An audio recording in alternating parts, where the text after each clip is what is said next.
गावी म्हणजे रामेश्वरला पंचायत मंडळाच्या निवडणुका झाल्या. त्यामध्ये त्यांचे वडील सदस्य निवडून आले.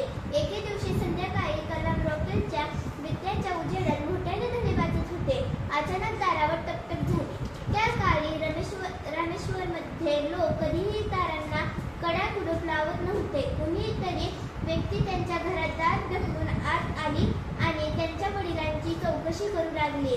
कलाम यांनी त्यांना सांगितलं की माझे वडील संध्याकाळचा नगार पठण करण्यासाठी गेले आहेत. यावर तो माणूस म्हणाला, मी त्यांच्यासाठी काही घेऊन आलो आहे, ते इथे ठेवू का?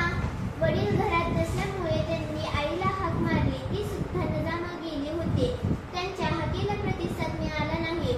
मग त्यांनी त्या वस्तू कॉटरवर ठेवायला सांगितल्या आणि ते पुन्हा अभ्यासाला लागले. ते मोठ्याने एकाग्रताने वाचत असताना त्यांचे वडील घरी आले. त्यांनी कॉटर ठेवलेले गाठोडं पाहिलं आणि विचारलं, हे काय आहे? कोणी दिलं? कलाम यांनी सांगितलं की कोणीतरी माणूस आला होता, तो तुमच्यासाठी देऊन गेला आहे. त्यांच्या वडिलांनी तंदुरुंबाचं आच्छादन करून पाहिले. त्यामध्ये एक भारी धोती, अंगवस्त्र, फळे, मिठाई आणि एक चिठ्ठी होती. ते पाहताच त्यांचे वडील संपादले. त्यांनी त्या दिवशी प्रथमच कलामावर हात उचलला.